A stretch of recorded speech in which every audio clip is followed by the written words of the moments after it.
Muito bom dia a todos. Vamos dar início a mais um webinar da Imarte.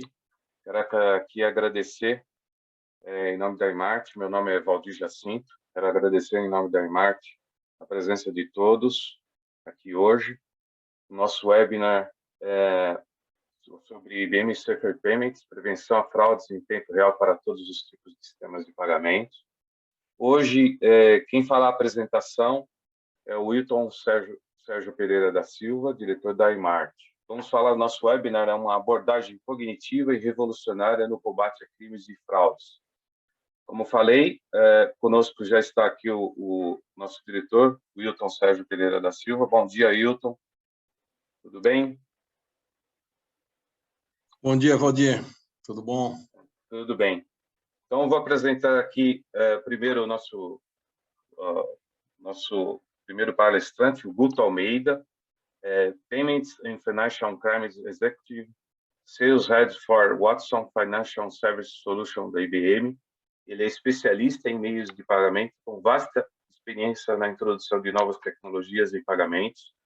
Liderou a introdução dos cartões com chip no mercado brasileiro nos anos 2000 e 2001, em um movimento de mercado para aumentar a segurança das transações com cartões. Participou do desenvolvimento e implementação dos pagamentos por proximidade nos Estados Unidos, bem como de comércio eletrônico. Gerencia e lidera o time de vendas Américas da IBM para o portfólio de RegTech, que inclui o IBM Safer Payments. Atua também em posições de liderança na UPC, SciCard, Mastercard, Mackenzie e Aldatex, em diversas funções. Possui MBA pela Johnson School of Management, Cornell, nos Estados Unidos, onde reside atualmente. Bom dia, Guto. Muito obrigado pela presença. Bom dia, Valdir. Um prazer estar com vocês. Okay. Obrigado pelo convite. Obrigado você pela participação. E também conosco, José Nordman, Chief Integrity Compliance Officer da Quanam e membro do Conselho Mundial para um Planeta Seguro da IBM. Profissional de longa trajetória em consultoria e tecnologia da informação e sistemas, soluções e arquiteturas de serviços financeiros, com passagem em multinacionais e atuação em numerosos países da América Latina. Diretor executivo da Unidade de Soluções Bancárias para a América do Sul, Boatos, sócio fundador e CEO da consultoria Quanam no Brasil, membro do Conselho Mundial para um Planeta Mais Seguro, IBM, e Corporate Chief Integrity and Compliance Officer da Quanam. José Nordman, muito obrigado pela presença. Estava com o microfone mudo. Muito obrigado pelo convite, Valdir. É um prazer estar com o Guto e com vocês, e com a audiência. Ok, senhores. Está com vocês. Wilton, fique à vontade. Muito obrigado. Obrigado também a todos que estão presentes aqui. Grande audiência. Muito obrigado. Obrigado, Valdir. Bom dia a todos. Obrigado pela presença. Desejo que essa live seja muito proveitosa para todos os participantes. Vamos lá. Antes mesmo da pandemia, o mundo dos meios de pagamento e dos serviços financeiros já estava imerso num processo de profundas e velozes transformações que desafiam a posição dos atores tradicionalmente dominantes do mercado. O crescente poder dos consumidores, que teve impactos significativos em outros segmentos verticais de atividade, também se manifesta com força nas atividades bancárias, progressivamente forçadas pelo mercado a incorporar canais e produtos que reflitam e contemplem novas maneiras de executar transações financeiras, de acordo com os hábitos de vida e consumo da população, especialmente os mais jovens, que exigem imediatez, mobilidade, novos produtos com menores custos e liberdade de escolha do canal a utilizar. A proliferação de canais digitais viu-se aprofundada e acelerada e começaram a aparecer novos produtos, como os pagamentos instantâneos, exemplo, Pix no Brasil, reduzindo significativamente os custos dos consumidores, ampliando sem limites as janelas de execução das transações de pagamento e produzindo instantaneamente o crédito dos valores pagos, independentemente de horários, finais de semana ou feriados. Evidentemente, esse produto passou a beneficiar os clientes consumidores e diminuiu as margens das entidades financeiras, e começaram a aparecer novos prestadores de serviços de intermediação financeira, conhecidos como fintechs, que maximizaram a utilização de canais digitais, tendendo a oferecer ao mercado melhores condições para produtos tradicionais novos. Simultaneamente, começaram a aparecer casos do chamado Open Banking, outra iniciativa global favorável à abertura e máxima transparência nos ecossistemas de pagamentos e intermediação financeira, que reforçou conceitos pré-existentes sobre o direito de propriedade por parte dos consumidores de suas informações cadastrais e de comportamento financeiro, permitindo a incorporação de novos atores, obrigando os atores tradicionais a permitir a integração desses novos atores mediante interfaces programáticas, APIs, obrigando a troca de informações cadastrais e financeiras dos consumidores, sempre com sua prévia anuência, o que facilita a utilização intermitente por parte dos clientes de serviços de numerosos atores tradicionais e emergentes, simplificando os processos e, novamente, reduzindo os custos para os consumidores. Nesse contexto, que revolucionou o mundo dos pagamentos e dos serviços financeiros, surge nossa primeira pergunta para José Nordmann. Nordmann, por que nos últimos tempos passou a ser uma prioridade importante das instituições financeiras a diminuição dos falsos alertas, também conhecidos como falsos positivos, entendidos como as situações em que os sistemas de defesa antifraudes entendem erroneamente que uma tentativa de executar uma transação é uma tentativa de fraude? Obrigado, Ayrton. Primeiro, obrigado pela introdução, que está cheia de conceitos com os quais estamos lidando todos os que trabalhamos no mercado de serviços financeiros, e particularmente meios de pagamento, né?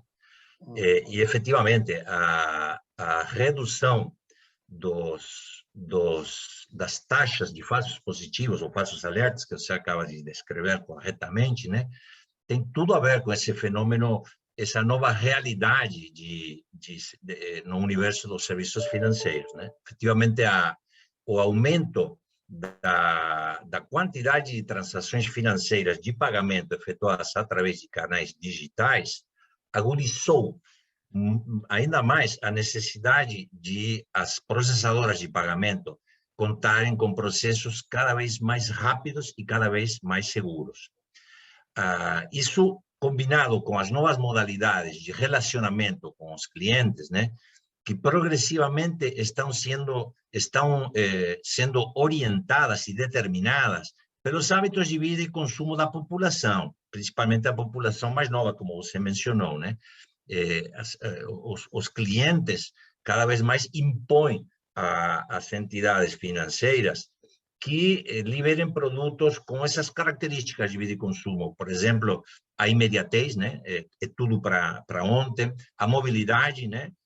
A utilização exaustiva de canais digitais, né? Produtos e canais digitais, né? E a simplicidade de uso, né? Tudo isso determina, por um lado, que as entidades tradicionais tenham que adequar sua oferta de produtos e serviços, e, por outro lado, o surgimento de novos atores, como você mencionou, as famosas fintech, que interpretaram adequadamente essa evolução da demanda do mercado e que começaram a oferecer exatamente esse tipo de serviços e produtos. Exemplos disso ocorrem ao longo de todo o ciclo de vida dos produtos financeiros, desde o começo, desde o onboarding, né? Desde que um cliente decide, é cadastrado dentro de uma entidade financeira, o que hoje ocorre 100% online, sem nenhuma necessidade de presença física numa unidade física, uma agência da rede comercial do banco, né? E isso ocorre ao longo de todo o ciclo de vida dos produtos oferecidos. Alguns exemplos, por exemplo, para liberar um cartão de crédito ou de débito, a assinatura de um contrato se faz mediante gravação de voz numa sessão online, ou seja, sem necessidade de desplaçar-se fisicamente até a agência. Ou a execução de pagamentos instantâneos mediante um código QR disponível no celular, no telefone da pessoa, né? Entretanto, esse aumento de facilidade e de disponibilidade de produtos cada vez mais confortáveis para os consumidores aumenta a vulnerabilidade e as possibilidades de fraude para as entidades financeiras. E lembremos que os defraudadores também evoluíram. Eles se transformaram em experts em tecnologia da informação, que trabalham escrevendo código de Big Data Analytics, utilizam ferramentas de inteligência artificial e machine learning. Enfim, eles permanentemente estão inventando novos vetores e novas modalidades de fraudes, e uma vez que detectam uma vulnerabilidade, escalam rapidamente e produzem perdas enormes em segundos ou em minutos, né? As entidades têm que reforçar suas contramedidas, suas defesas, né? Entretanto, excesso de controles pode engessar a execução de transações legítimas, verdadeiras, né? E lembremos que essa experiência do cliente, que é cada vez mais importante para os prestadores de serviços financeiros, não é um fenômeno exclusivo desse segmento vertical. Isso faz parte de um fenômeno global, mais amplo, um fenômeno econômico e social que abrange todas as áreas de atividade, né? Por exemplo, a LGPD é um exemplo, como o Hilton mencionou, de colocar o poder e a propriedade dos dados próprios na mão dos consumidores, dos clientes, né? Um caso muito claro é o caso das empresas de telefonia e telecomunicações, né? Onde a portabilidade numérica diminuiu, baixou as barreiras de saída do prestador, porque se um cliente de uma telefônica quer mudar para outra telefônica, ele poderá fazê-lo e as leis obrigam a que ele leve consigo o número de telefone, o número da linha, que era uma das barreiras de saída, né? Então, nesse contexto, pensemos um exemplo concreto. Imaginemos um cliente que deseja comprar uma passagem de avião, né? Todos nós passamos por essa circunstância. Ele entra num sítio web, busca, fica meia hora até encontrar a oferta perfeita, aquela que cabe dentro do seu orçamento, dentro do seu bolso, né? E quando ele vai fazer o pagamento, o sistema do banco declina, não autoriza. Erroneamente, porque ele teria condições para fazer esse pagamento. Imaginem a irritação dessa pessoa, que depois que gastou um bom tempo e conseguiu aquilo que queria, vai ter que repetir, vai ter que começar do zero novamente, né?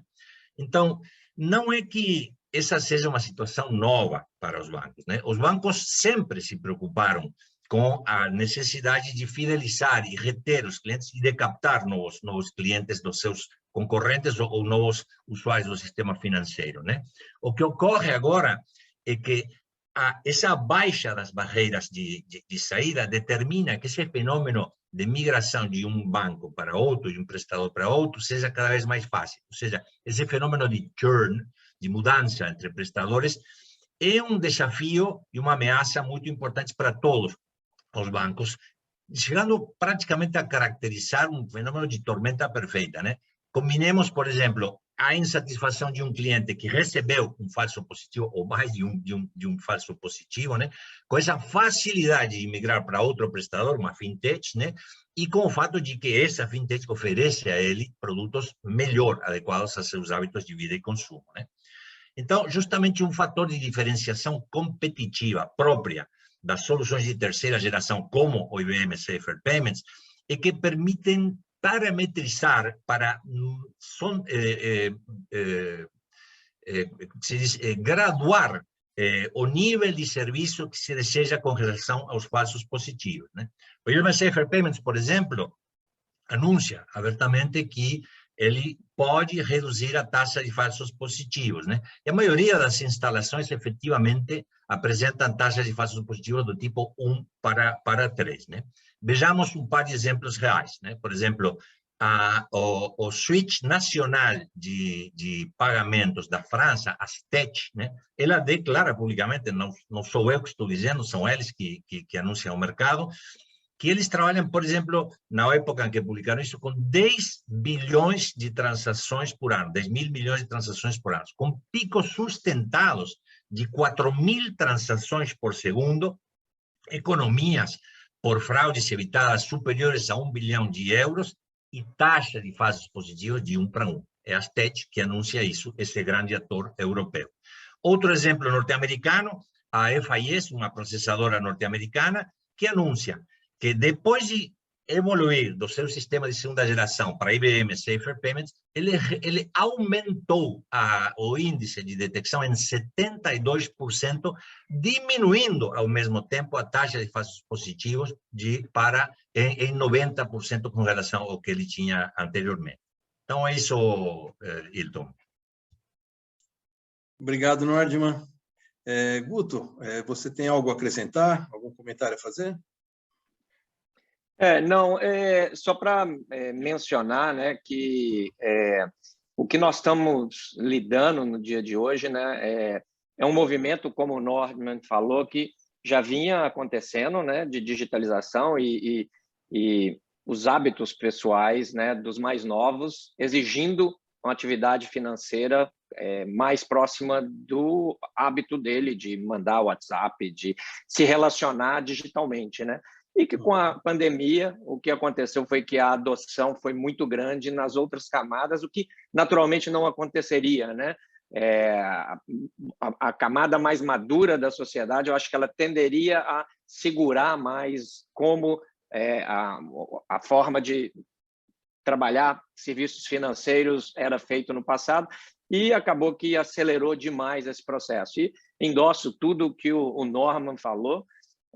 Nós temos aí realmente um desafio enorme de realmente não só fornecer as ferramentas para que toda essa atividade digital aconteça, né? Mas que aconteça num ambiente de segurança, né? Porque com toda essa aceleração e toda essa facilidade que existe hoje, existem novas exposições que acabam sendo exploradas pelos fraudadores, né?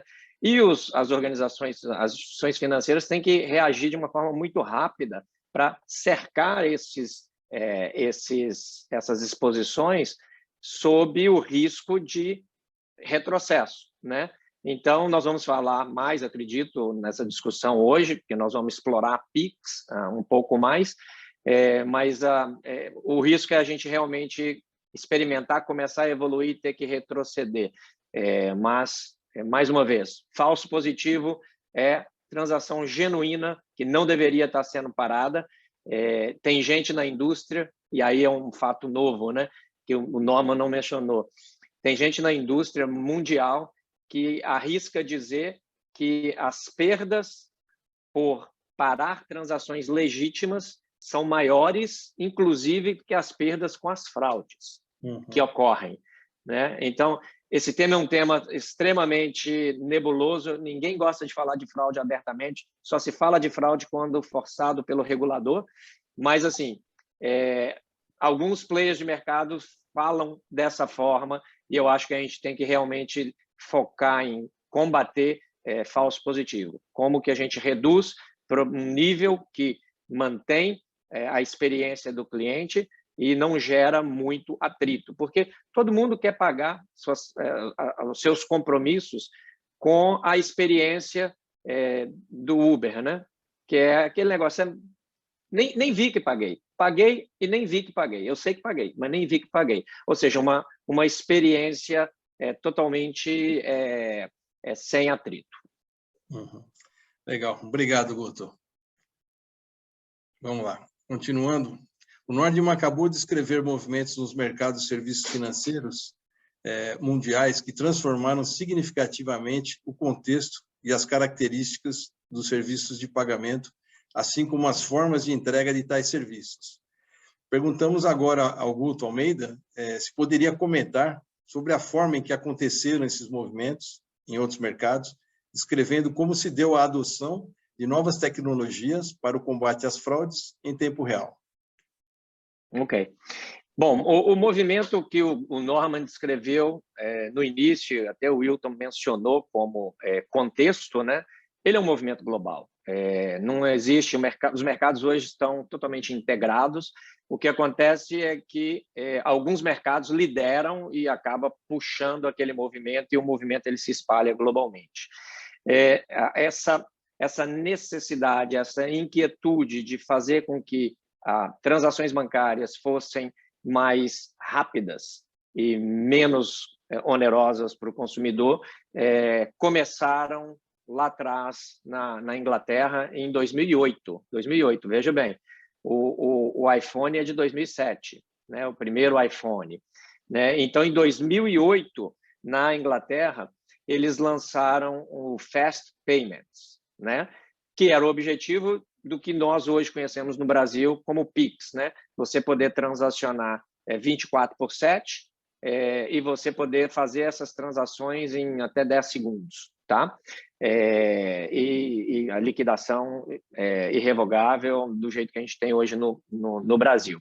Então, naquela ocasião, era muito novo, né? O mercado estava acostumado com transações de cartões de crédito, né? Ou transações que eram transações de transferência eletrônica de fundos, que você comandava e alguém tinha numa mesa a possibilidade de fazer algum tipo de verificação antes de deixar a transação seguir. Nesse contexto, onde o banco precisa tomar uma decisão em menos de 10 segundos em aprovar ou rejeitar a transação, algumas pessoas podem dizer, mas isso já acontece com cartões de crédito há décadas. Verdade, só que a transação de cartões de crédito é uma transação diferenciada, onde você tem duas instituições, o adquirente e o emissor, e tem uma quantidade muito grande de elementos de dados naquela mensagem, que permite os emissores terem uma série de análises em seus modelos para definir sobre a legitimidade da transação. Nesse contexto de transações instantâneas, a informação que você tem é muito pequena, é muito pouca. Você tem quem está mandando, quem está recebendo, qual que é o número da conta, talvez o número da chave, qual que é o valor, e você não tem muito mais informação, né? Alguns dados do equipamento que está sendo utilizado, depois, mais para frente, se introduziu dados da utilização, autenticação do device. Então, mas no início era muito pouca informação e precisava de se tomar a decisão. Então, na Inglaterra, quando surgiu, a indústria tomou um susto, né? Por quê? Porque logo na sequência vem o volume de fraude, né? E aí é o que eu costumo dizer, né? Muitas vezes tenta-se usar o remédio antigo para doença nova, né? E não funciona. Necessariamente não funciona. Pode até ter algum paliativo, alguma coisa, mas não funciona. Então, foi nesse contexto que surgiu o que nós hoje chamamos de terceira geração de sistemas de prevenção de fraude, tá? A origem do IBM Safer Payments, que na ocasião era Iris Analytics, uma empresa alemã, que foi adquirida pela IBM. E desde então, essa solução evoluiu e outros mercados vieram, né? Então, nós tivemos depois a Austrália com o NPP, implementando transações instantâneas também, em 2018. Em 2017, nos Estados Unidos, começou a implementação de Zelle, que realmente só se acelerou agora dentro da pandemia, né? Tivemos também SEPA Inst, que é transações instantâneas no bloco europeu, mas ainda de uma forma opcional, tá? E, assim, característica de todos esses mercados é que existia sempre um regulador empurrando a indústria para ir nesse sentido, né? No mercado americano já não acontece desse jeito. No mercado americano, nós temos Venmo, que foi onde começou, que eram universitários fazendo transferência, queriam fazer transferência de um celular para o outro, criaram Venmo, começaram a fazer as transferências, a indústria bancária olhou para aquilo, falou, ó, está parecendo que vai surgir um novo PayPal, que surgiu quando começou a internet, os bancos não prestaram atenção, virou um monstro PayPal, né? Então, eles, naquela ocasião, quando eles começaram a ver transferência de dinheiro de mobile para mobile, eles se juntaram e, através da Early Warning System, EWS, que é de propriedade dos sete grandes bancos nos Estados Unidos, criaram o Zelle, né? Que é muito semelhante ao Pix, não muito semelhante ao Pix no Brasil. E desde então, começaram a desenvolver essa solução. Mais uma vez, e não diferente dos outros mercados, não começa-se com as defesas que realmente se necessita para o tipo de transação. Então, tiveram vários problemas, mas o mercado é um mercado descentralizado, onde não tem uma regulação em cima, né? E aí vai pela velocidade de cada um implementar as ferramentas de controle, né? Então, há um mês atrás, em março, por exemplo, tinha um artigo no The New York Times falando como as transações, as fraudes em Zelle estão florescendo no mercado, né?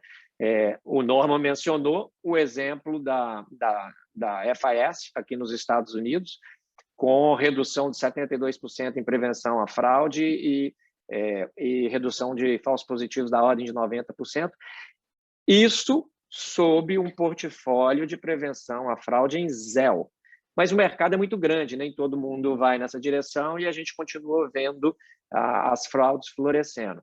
O Brasil não é diferente, né? O Brasil, com a introdução em novembro de 2020 do PIX, nós tivemos aí uma adoção muito grande, primeiro porque uma coisa determinada, centralizada pelo regulador, mas um interesse muito grande, uma adoção muito grande, como de se esperar do Brasil, mais uma vez, muito de ferramentas do passado, né, de segunda geração, de prevenção à fraude em segunda geração. Acredito que a gente vai explorar mais esse tema, fazendo com que a gente tivesse uma exposição demasiada, né? E aí é o que eu mencionava, né? Para evitar que você realmente tenha um abuso muito grande no sistema, você começa a colocar band-aids ou amarras, né? Que é o que deveria ser 24/7, vira 24/7, mas não muito, porque você começa a limitar valores e você começa a colocar amarras para que você mantenha a saúde do sistema. Legal, Guto, obrigado, muito esclarecedor. Norman, tem algum comentário a acrescentar? Tá em mute. Assinar embaixo de tudo que o Guto falou e comentar que quando ele falava dessa situação que realmente ocorre no mundo inteiro e também no Brasil, de estarmos utilizando remédios velhos para doenças novas, né? De não perceber que há uma nova realidade com novos desafios que requerem da terceira geração. Isso me fez lembrar alguns depoimentos feitos por alguns executivos de alto nível do sistema financeiro brasileiro. Alguns aparecem, são bastante honestos, muito honestos e aparecem publicamente, né? Posso mencionar o nome porque é um fato conhecido, né? Em muitas entrevistas com jornalistas. Cândido Bracher, anterior presidente executivo do Itaú, atualmente membro do Conselho de Administração, ele fez declarações deste tipo. E outros executivos brasileiros também mencionaram a profunda preocupação que os bancos tradicionais, incumbentes, dominantes do mercado têm com toda esta nova realidade de open banking, pagamentos instantâneos, novos produtos, proliferação de canais digitais, surgimento de fintechs, né? Então, essa é uma realidade e os bancos estão fazendo duas coisas com relação a isso. Alguns têm a oportunidade de adotar novos remédios para as novas doenças, estão fazendo isso, né? E outros também estão fazendo adquirir essas fintechs, que elas sim, assim como implementaram produtos através de canais que respondem às novas modalidades de consumo e de pagamento da população, também integraram soluções de terceira geração. E os incumbentes estão adquirindo algumas dessas fintechs. Então, estamos num processo onde esse uso de velhas medicinas para novas doenças tende a acabar. É somente isso. Legal. Obrigado, Norman. Vamos lá. Retornando ao assunto dos falsos positivos, alertas ou falsos positivos, o Norman explicou anteriormente as razões pelas quais manterem níveis reduzidos as taxas de falsos positivos é fundamental para todos os atores dos ecossistemas de meios de pagamentos e serviços financeiros. E mencionou que as plataformas de terceira geração, como o IBM Safer Payments, oferecem maiores níveis de detecção com taxas muito reduzidas de falsos positivos. Agora desejamos entender a forma em que tais plataformas conseguem isso. Por essa razão, perguntamos ao Nordman, né, como é que tais defesas conseguem reduzir essas situações em que um cliente legítimo tenta executar uma transação, sendo barrado por pensar que se trata de um fraudador. O falso alerta. Eu vejo que o Hilton não vai me deixar afirmar coisas livremente. Você está me cobrando que eu mostre como é que realmente uma solução de terceira geração consegue dosar e minimizar a taxa de falsos positivos, né? Vamos lá. Vamos começar, em primeiro lugar, mencionando que o IBM Safer Payments, por exemplo, como plataforma de terceira geração que ele é agnóstico aos canais. Em que sentido? Ele foi concebido já nessa época em que havia uma proliferação de canais digitais. Então, ele não foi concebido para funcionar em um determinado canal predominante. Ele foi concebido para processar e qualificar, dar um score a todas as transações que cheguem a ele, independentemente do canal através do qual elas chegaram, né? Essa é uma diferença entre a terceira e a segunda geração. A segunda geração se diz multicanal, porque normalmente as soluções são desenvolvidas para um canal e depois migradas para outros canais, diferente de ser cross-channel ou omnicanal, que é o caso do Safer Payments, né? Então, essa é uma característica. A segunda é que o IBM Safer Payments utiliza um amplo leque de fontes de informação. Obviamente, a informação transacional, a transação em si que chega do sistema autorizador, do core bancário ao sistema de scoring, ao Safer Payment, né? Mas ele também utiliza dados mestres, master data de cliente, de todo tipo, assim como uma série de informações externas de terceiros, como listas brancas, listas pretas, listas de reputação de dispositivos, né? E o Safer Payments combina todas essas fontes de informação com funcionalidades de perfilamento. Ou seja, o que é o perfilamento? O perfilamento consiste em definir, a partir de dados históricos, o comportamento típico de entidades. Entidades do mais variado tipo, né? Por exemplo, uma entidade que podemos perfilar, definir seu comportamento típico, é uma modalidade criminosa, né? Ou seja, uma sequência de transações que caracteriza uma determinada modalidade criminosa, né? Ou um dispositivo, um device, né? Ou um cliente, ou um merchant, enfim. Todas essas entidades, o Safer Payments é capaz de, combinando fontes de informação transacionais, de master data, de terceiros, executar uma poderosa funcionalidade de perfilamento que lhe permite, quando vai analisar uma determinada transação, considerar a visão 360 graus do cliente para diminuir os falsos positivos, e também a visão 360 graus da atividade criminosa para aumentar o índice de detecção. Vejamos um exemplo, pensemos num exemplo concreto.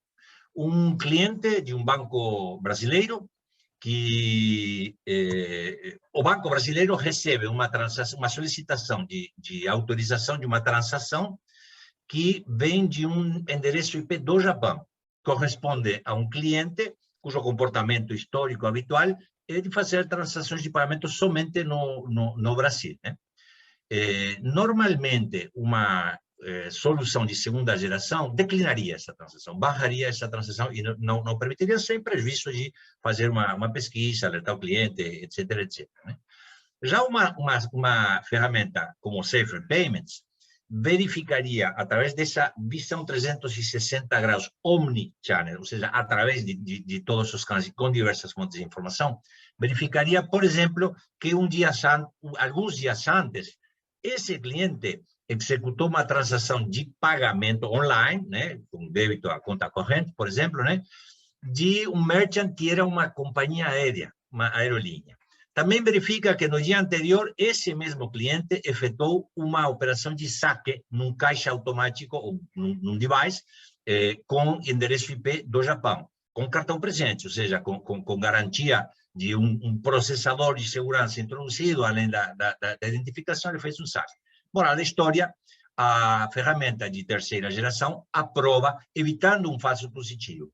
E o mais importante desta história é que ela fez isso executando complexas e completas funcionalidades de perfilamento cross-channel, análise de múltiplas fontes de dados, em menos de 1/100ª de segundo. Porque isso, na verdade, ocorre no caso do Safer Payments por outras características de velocidade, incluindo o fato de contar com um sistema de gestão de bases de dados não SQL, purpose-built, construído especificamente e inteiramente residente em memória RAM, ou seja, com tempos de acesso de microsegundos e não de milissegundos. Então, é por aí, Tom. Essas são as formas em que o IBM Safer Payments consegue dosar e diminuir a taxa de falsos positivos. Muito bom, Nordman. Obrigado. Guto, algum comentário? Só para complementar, né, o entendimento dessas bases de dados que são usadas pelo Safer Payments e introduzir um outro conceito, né, que é o conceito de atributos secundários, né?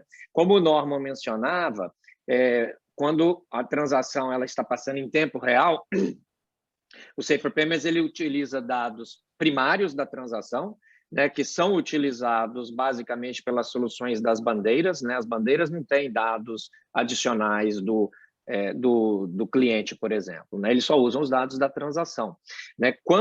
Se você está fazendo essa detecção através do IBM Safer Payments, você já tem a vantagem de poder usar master dados, né, da sua solução. Você usa também, como o Norman mencionou, fontes externas, né, sejam listas, seja verificação com o Bureau, ou seja, inclusive, dados específicos de cyber da transação, né? Seja ele o SDK de utilização no Internet Banking ou no mobile, autenticação do device que está sendo utilizado e autenticação de quem está usando, né? Então, se, por exemplo, alguém entra, pega o meu celular aberto e tenta fazer uma transferência com o meu aparelho, a minha forma de manusear o browser no meu aparelho, ela é minha, própria minha. E essa informação é passada para o Safer Payments e o Safer Payments tem condição de determinar o risco da transação com base nisso. Mas o importante que eu queria mencionar, além dessa diferenciação e essa maior informação utilizada pelo sistema do IBM Safer Payments comparado com a da bandeira, né, é que também dentro do Safer Payments você tem, quando o Norman fala perfilamento, né? Eu não sei se as pessoas compreendem o que quer dizer isso. Eu tenho um outro jargão para isso, que são dados secundários, né? Uma coisa é o dado primário que vem na transação. O dado secundário, que é o perfilamento, o dado secundário, o que é? São as informações que o sistema calcula com base nas informações que ele está recebendo. Então, ele faz uma série de cálculos em tempo real, não perdendo performance, como o Norman mencionou, tem gente processando mais de 10 mil transações por segundo, em menos de 5 milissegundos, mas ele faz uma série de cálculos que fazem com que ele crie padrões que são padrões que você pode determinar como um padrão de risco acelerado. Seja contadores, quantas transações estão passando nesse cartão, por exemplo, nas últimas 4 horas. Né? Ele faz esse cálculo na hora. Na hora que aquela transação está passando, ele verifica para trás e se estoura um padrão pré-determinado, que aí sim um perfil, ele alarma. Né? Então, tem uma série de funcionalidades nessa solução de terceira geração, a qual a IBM é líder, não só faz parte, como é a líder. Você se beneficia fazendo com que você realmente tenha condição de dizer, não, eu tenho o remédio de última geração para as fraudes sobre as soluções de última geração. Legal. Obrigado, Guto.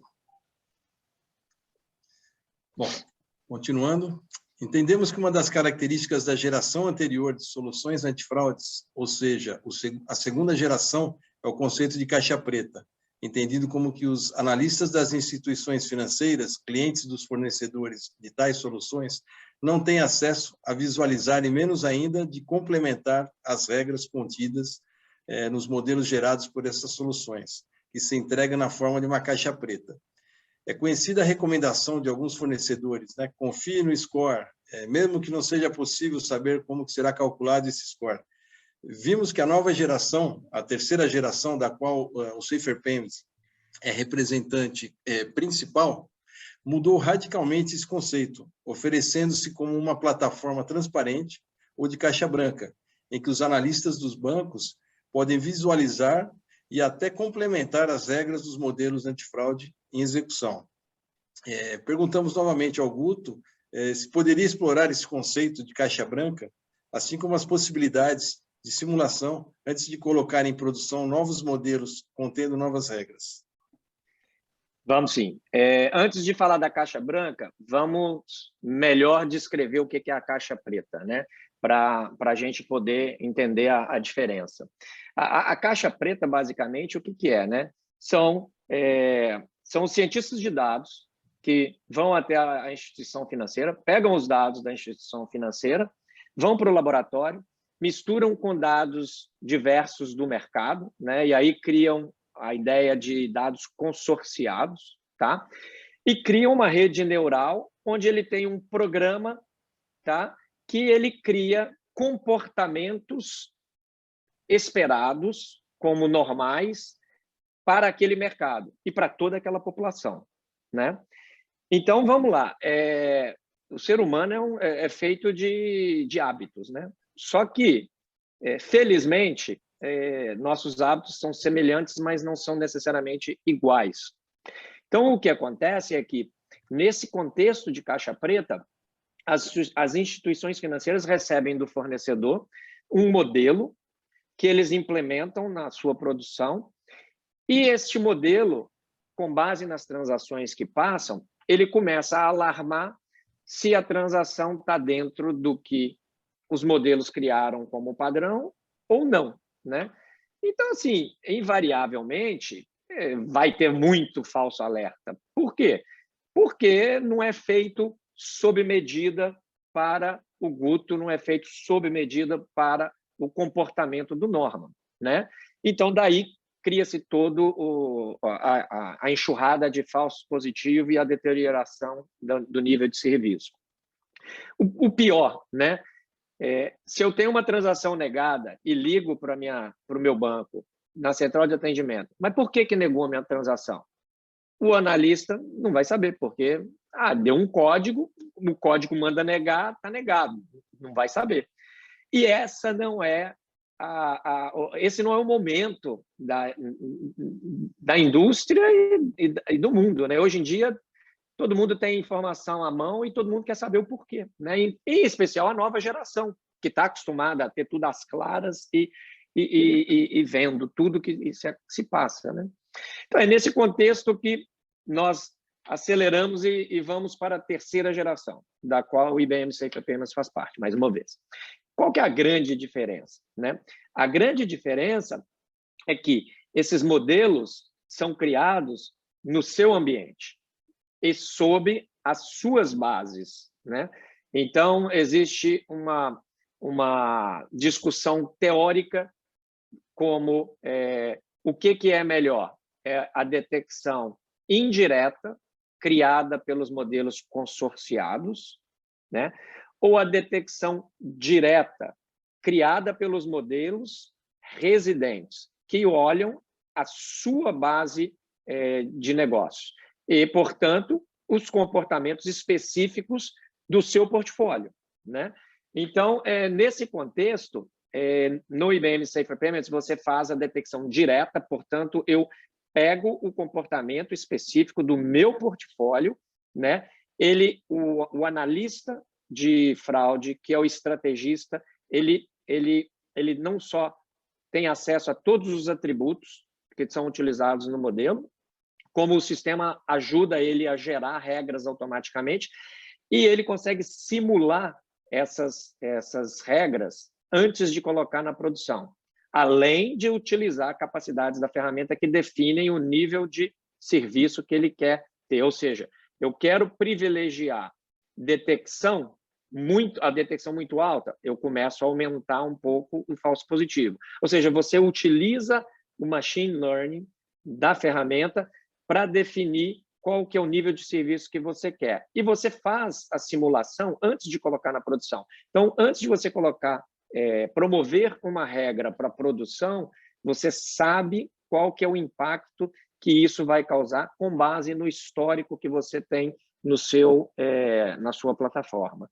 Então, isso não só sob a ótica de prevenção e reação às fraudes que estão acontecendo, você consegue agilidade para fazer as alterações e detectar novos padrões e fazer as alterações, que é algo que você não tem na caixa preta, que depende de ir para o laboratório, volta, demora 6 meses, 1 ano, e enquanto isso você fica realmente colocando band-aid. Aqui não, aqui você tem o controle e você consegue reagir muito rapidamente a novos padrões emergentes com base naquilo que você está vendo na sua base de dados.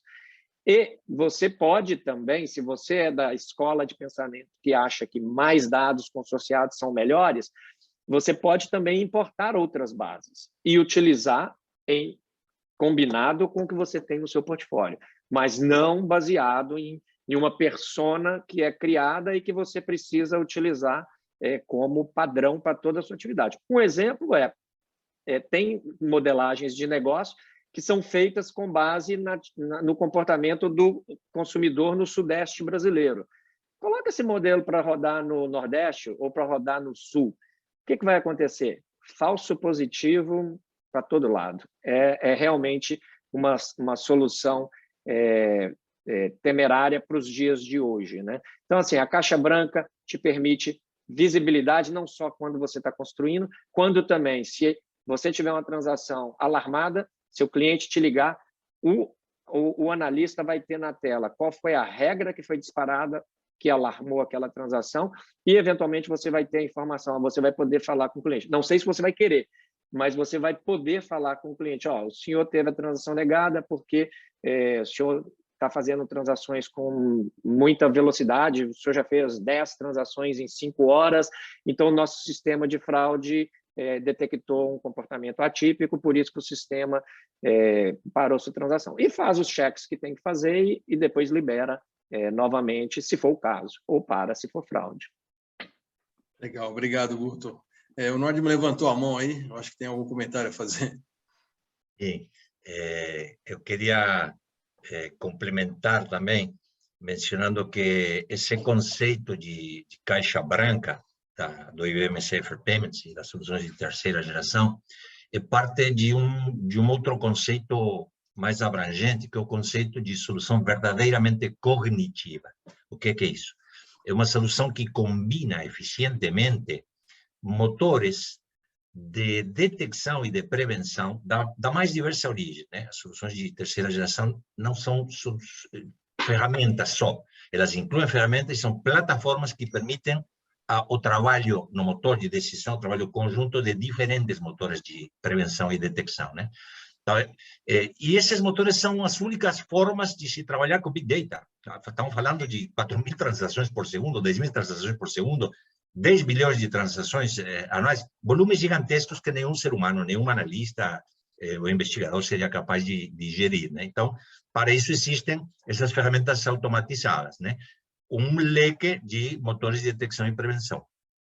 Mas essa caixa branca permite que as regras geradas por esses motores sejam visíveis e atualizáveis por parte dos analistas. Ou seja, combina o conhecimento insubstituível do analista, né? Porque o analista é quem melhor conhece os produtos, os canais, os clientes, o meio ambiente do banco, e ele será capaz de fazer sintonia fina nessas redes. Então, se combina o melhor dos dois mundos, o mundo automatizado de motores de detecção com o conhecimento humano. Por isso que é uma verdadeira solução cognitiva, né?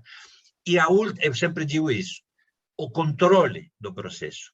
E a última palavra sempre é do fator humano, sempre é do analista, nunca do software automático e muito menos dos cientistas de dados do fornecedor desse software automático. Era isso que eu queria complementar. Obrigado, Hilton. Legal, obrigado, Nordman, obrigado, Guto. Nós temos aqui algumas perguntas, né, que foram formuladas. Nossa equipe separou algumas para a gente estar fazendo. Deixa eu estar... As que não forem possíveis responder, né, nesta live, a nossa equipe entrará em contato e responderá a pergunta de todos, ok? Vamos lá. Nordman, poderia definir sucintamente as principais funcionalidades que permitem caracterizar uma solução antifraude em tempo real como sendo de terceira geração? Sim, naturalmente. Para isso, vamos recapitular um pouco. O Guto já falou um pouco das gerações anteriores, mas vamos recapitular um pouco, né?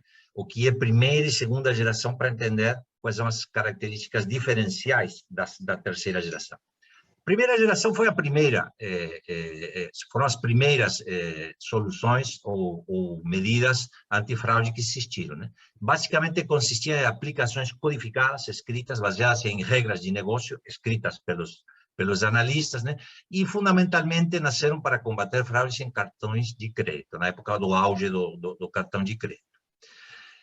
A proliferação de meios de pagamento determinou a necessidade de uma nova geração, e assim surgiu a segunda geração, baseada em modelagem estatística de fontes de dados consorciadas, ou seja, o que o Guto acaba de descrever como detecção indireta a partir de dados consorciados, né?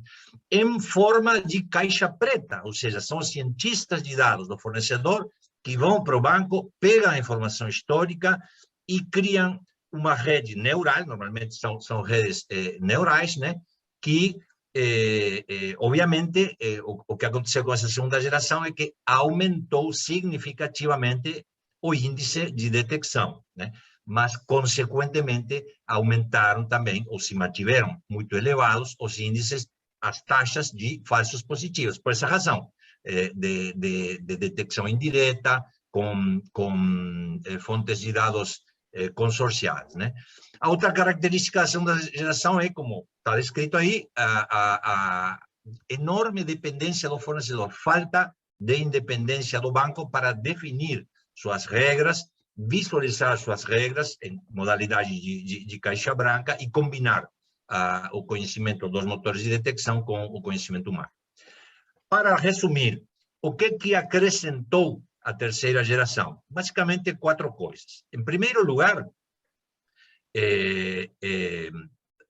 a terceira geração, mais do que se falar de ferramenta de combate a fraudes, a gente fala de plataforma. Ou seja, o IBM Safer Payments, vamos exemplificá-lo com ele, é uma plataforma que inclui ferramentas próprias de inteligência artificial, mais machine learning, geração automática de regras por inteligência artificial com machine learning, mas que permite nessa plataforma integrar outros motores de prevenção e detecção, como redes neurais, por exemplo, ou modelos de random forest, decision trees, ou inclusive aplicativos desenvolvidos pelo banco em ferramentas como Python, por exemplo, né?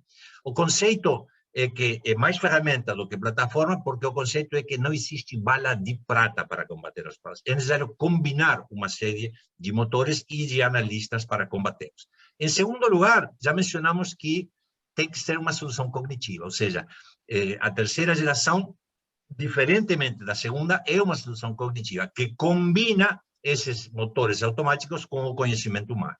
Em terceiro lugar, o conceito de caixa branca, que já o Guto explicou bem, né? Complementado com potentes funcionalidades de simulação, que permitem conhecer a priori, antes de colocar em produção as novas regras, e antes de uma nova modalidade, a gente aciona, por exemplo, a ferramenta de inteligência artificial, a geração de regras por inteligência artificial, mas os analistas são capazes de visualizar, caixa branca, essas regras, complementá-las eventualmente, sintonia fina, e simular sua execução com base em informação histórica do passado, informação de produção, mas que não vai afetar o aumento de produção, porque é informação do passado, para saber a priori qual seria o resultado de aplicar essa nova regra. Ou seja, simulação que permite saber qual é o índice de detecção, quantas transações e quantos reais evitaríamos sem perdas, e qual é a taxa de falsos positivos e quantos reais evitaríamos também com essa taxa de falsos positivos, né?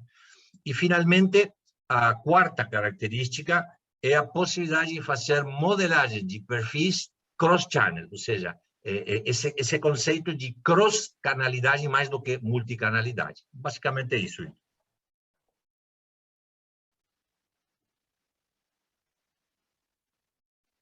Você está em mute. Isso, ok. Uma outra pergunta aqui, eu acho que vai para o Guto. Guto, pode comentar sobre as opções de dados consorciados e detecção indireta versus dados proprietários e detecção direta? Eu acho que a gente abordou esse tema na questão anterior, né? Talvez não tenha ficado totalmente claro, né? E, como eu mencionei, tem escolas de pensamentos distintas, né? Algumas pessoas enxergam que, se eu tenho o dado do mercado, vai se complementar o meu e eu vou ter uma visão melhor. Está correto. A imperfeição nessa colocação é que você não só vai usar todos os dados do mercado e complementar com o seu, como na detecção indireta, você vai criar, com base nesses dados todos, um comportamento tido como padrão, que aí começa a desfocar em relação ao seu, né? O que é a detecção direta? A detecção direta é quando eu faço as minhas regras e as minhas modelagens conforme o comportamento do meu portfólio de clientes, né? Então, eu olho para o histórico do meu portfólio de clientes e faço as regras, simulo as regras, coloco em produção e, na medida que um comportamento fraudulento emerge, eu ajusto o modelo junto com a tecnologia de machine learning da solução e coloco o modelo na produção. Ou seja, com isso, eu tenho altos níveis de detecção, minimizando falsos positivos.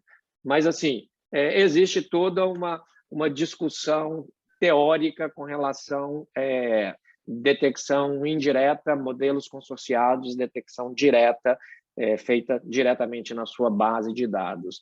Eu ainda prefiro detecção direta, mais detecção, mais sintonia com o seu portfólio.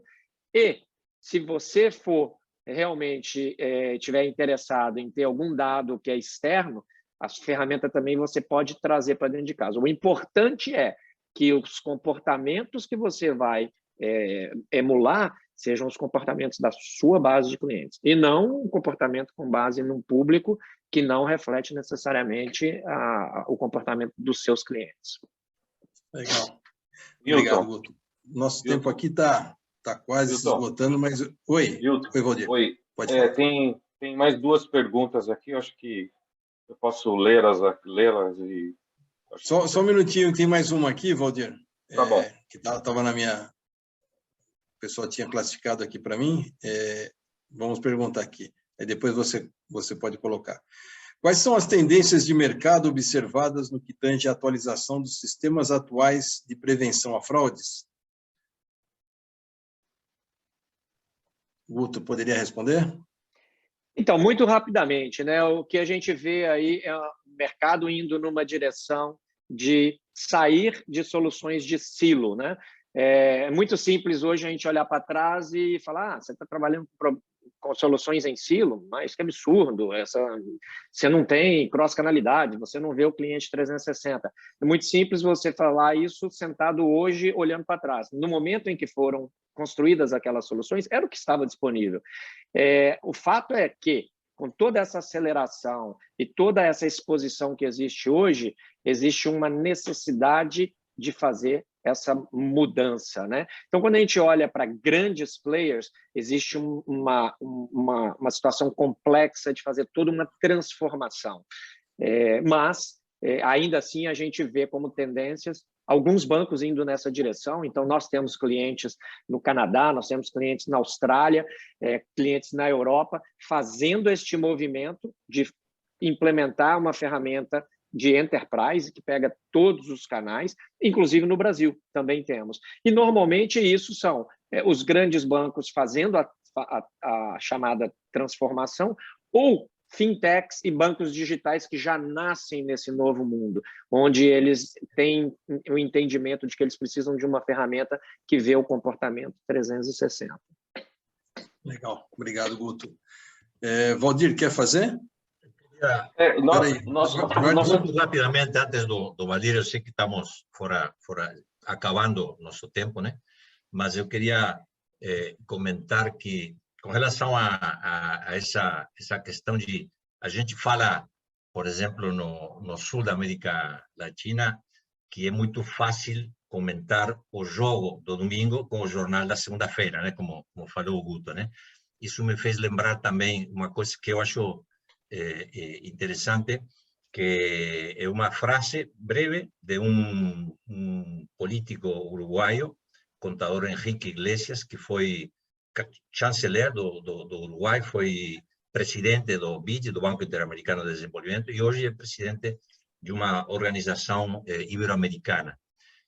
E ele menciona, com relação a todo este fenômeno de mudança que estamos falando, ele falou: não estamos numa época de mudanças, estamos numa mudança de época.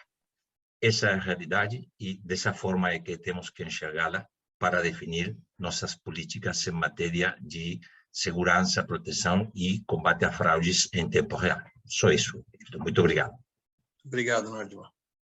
Valdir? Oi, nosso tempo esgotou. Tenho algumas outras perguntas aqui, mas acho que a gente como eu pode... disse, Valdir, como eu disse, não dá para a gente responder todas, né? Depois nós respondemos, né, para as pessoas. Então, faça essa pergunta aí. É isso. Vamos responder pelo menos uma que está aqui, que eu estou vendo. Você vai falar do sistema de pagamento chinês, é isso?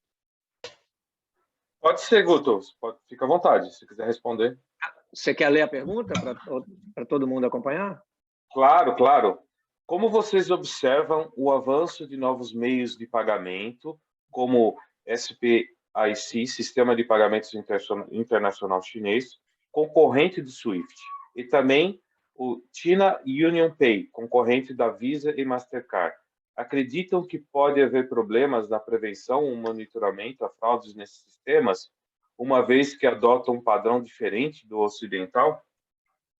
Então, olhando sob a ótica da solução do IBM Safer Payments, não, tá? O IBM Safer Payments é uma solução que ela não opera sobre dados rígidos de entrada, né? Então, esses pagamentos eles vão ser mapeados, a mensagem será mapeada, os atributos serão obtidos, mapeados no sistema e vão dar origem a regras específicas, né? Então, é uma questão de adaptar.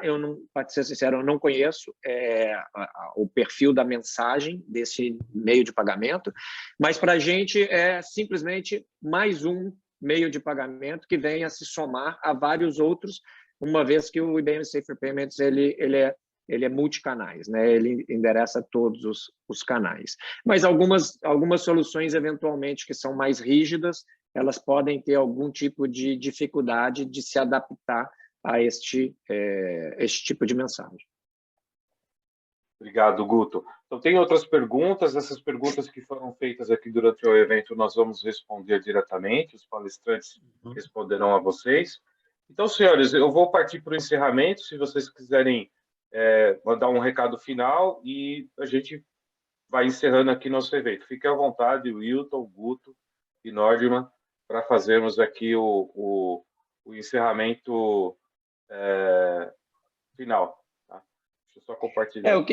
Eu queria só falar brevemente. Primeiro, agradecer à Imart pela iniciativa e pelo convite, né? Eu estou fora do mercado brasileiro, mas o mercado brasileiro é um dos mercados.